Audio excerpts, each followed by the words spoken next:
Hi friends, hope you're all doing fine. Welcome to this second session in macroeconomics.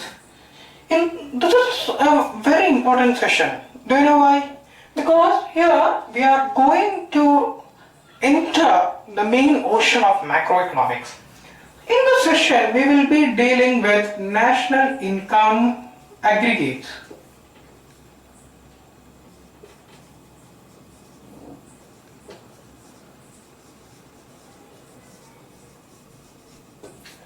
Aggregates related to national income. Before we go into the main part of what are the aggregates related to national income, I think there are a few concepts.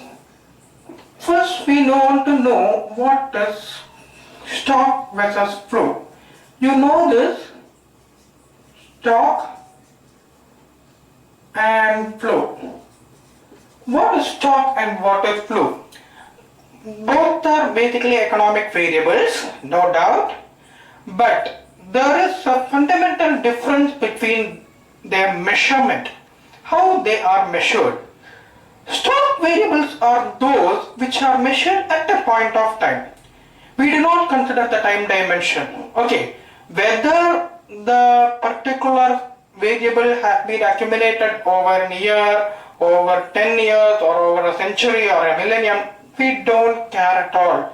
We only focus on how much of the variable is available at a particular point of time.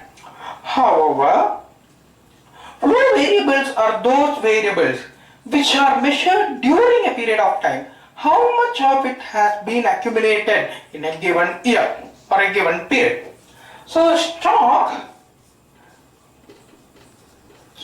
are basically static. Okay, because they are measured at a particular point of time. Like say example wealth. Wealth of a person, we don't tell how much he has accumulated wealth during this year. No, we don't tell that. We only tell how much is his wealth. Flows actually are dynamic because they have time dimension. Okay, like example income. How much did you earn during this year? How much did the person earn during the financial year 2020-21? So, flows are variables which are measured during a period of time. Then, we have two types of goods. Consumer versus capital goods.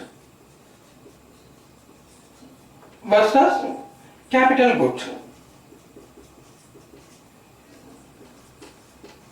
Okay, see what will happen is some goods are produced and they are directly sold to the consumers in the market, and we as consumers we will buy these goods and we will consume them.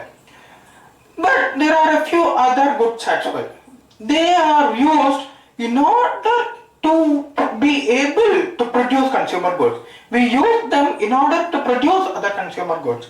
So such goods are called capital goods. Okay. Means we do not, the basics of regarding consumer goods we will take later, but let us focus on capital goods. Goods. Okay. There will be a capital stock at a particular year beginning, but that's not enough. Definitely the people will add to capital goods. Such addition to capital goods, capital goods or capital stock, is known as investment. Investment means the addition to capital goods made during a period of time. Okay, but do you think the whole of the investment will add to total capital stock? And the actual answer is no. Why? Because Definitely, when production is taking place, some capital goods will deteriorate or they will undergo wear and tear. So, when the next investment is made, some portion of this will go to replace or repair the worn and torn capital goods. So, such portion is called depreciation. Okay, when goods undergo wear and tear and they are actually repaired, then such expenditure made to repair those goods is called depreciation. So this is about consumer goods and capital goods. Okay. Now we have two goods, intermediate versus final goods.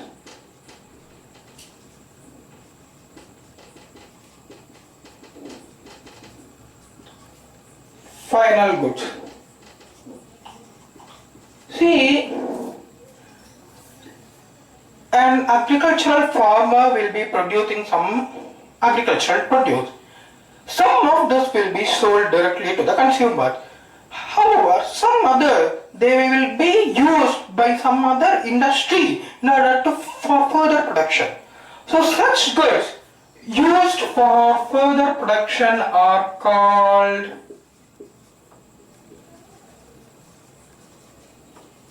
intermediate goods.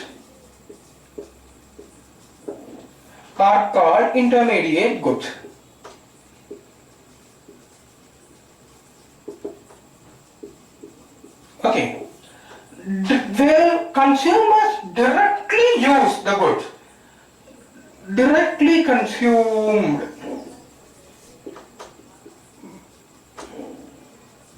by final consumers. Why do we use this final? Are called final goods. Okay, first of all, why do we use this importance to this final? Why? Because when these intermediate goods are used by an industry for further production, actually the industry is a consumer, however, of the intermediate goods. If the goods are used by the ultimate consumer and never used for further production, they are called final goods.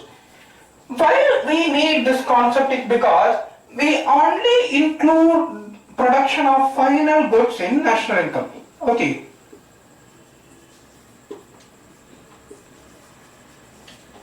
We use only final goods. We are consider only final goods value while computing national income. So this is about this. Then we have residence. See, a person can be a citizen, resident or both in a country.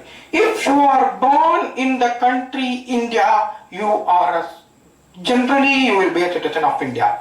Okay. However, your parents should be in India. Okay.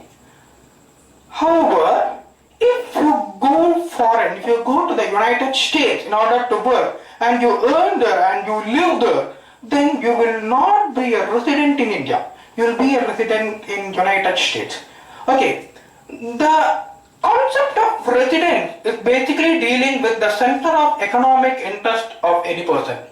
If a person's economic interest is centered in one place, he or she will be taken or considered as a resident in that place. So, normal residents of a country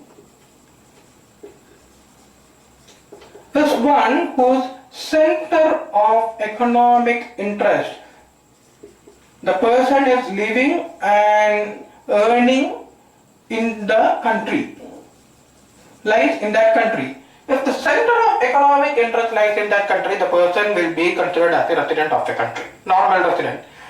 Say for example, some person who lives in the born and who generally lives in the United States of America is sent to India to work for just 4 months. So that person is just part-time in India. He is not going to be fully settled in India. The center of economic interest will lie only in one place, which is the United States of America. However, if that person is working in India for a couple, say 5 years, then after a period, the person's economic interest will shift to India. So, it basically deals with how long during the given period the person has stayed in the country. Generally, it is 182 days. At least if the person stays for 182 days, he will be considered a resident in the country. Then we have concept of economic territory.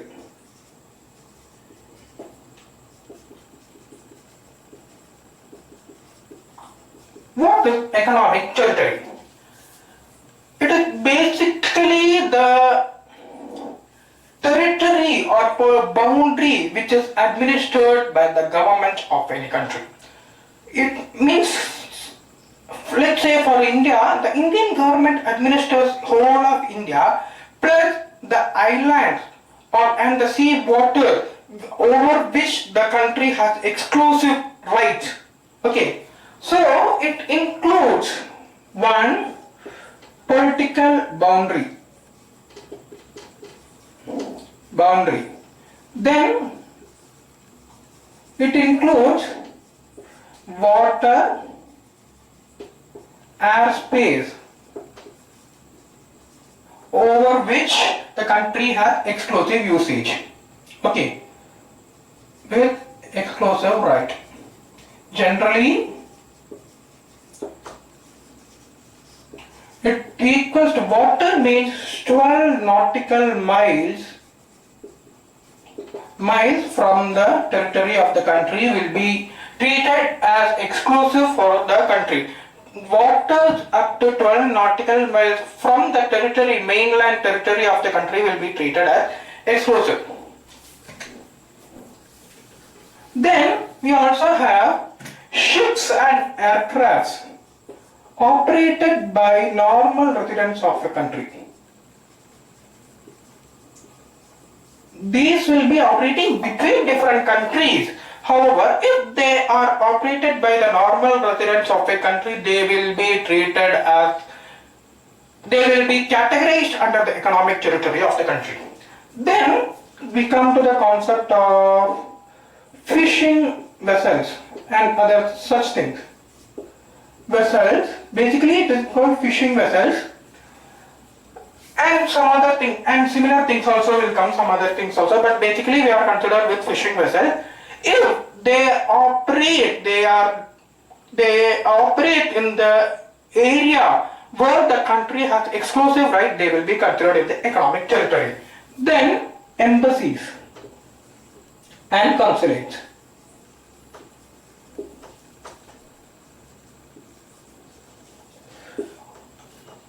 Take two countries, India and England.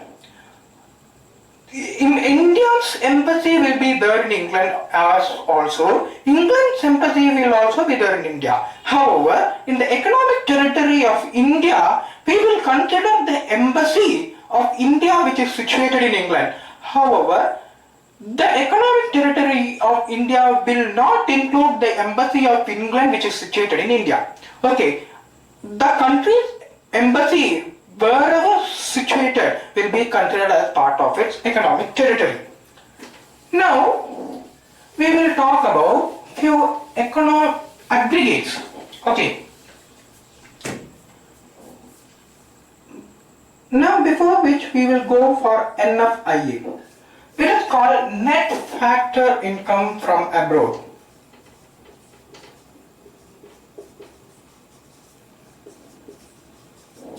Abroad. Okay. Basically, normal residents, if they are living outside the country, they will be receiving some factor income.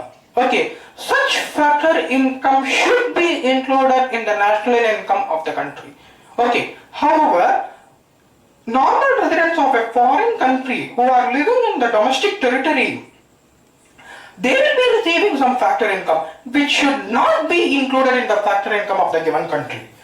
There are three components of NFIA. First one is net compensation of employees.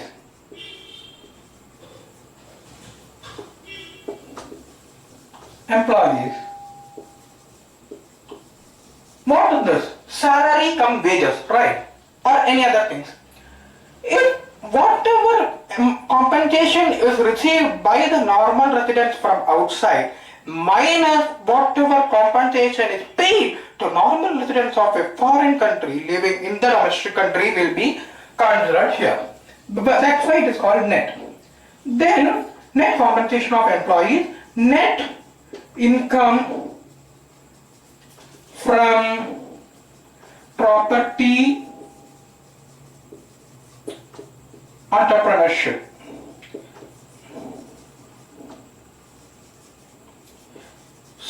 This will be in the form of interest, rent, profit. We know the factors land, labor, capital, entrepreneurship. Whatever factor income is received by the normal residents from abroad for these factors, and this includes net income from property and entrepreneurship. So, interest, rent or profit received by the normal residents from foreign country will be included in the national income of this country. However, interest, rent and profit which is paid to other countries will not be included in the profits or means income of this country. Then net retained earnings.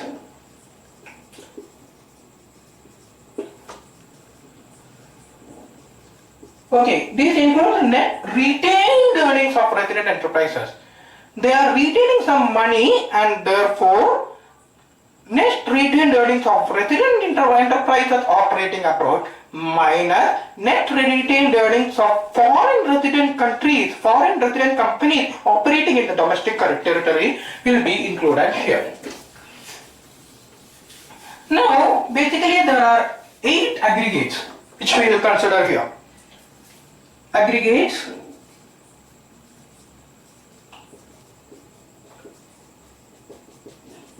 The first one is GDP at market price. Second is GDP at factor cost.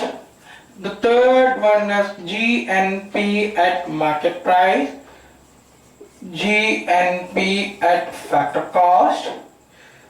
Then we come to net 5, NDP at MP, NDP at factor cost, NNP at MP, NNP at factor cost. Now we will talk before we discuss this further, we will talk about the relationship. Okay. Gross is equal to net plus depreciation.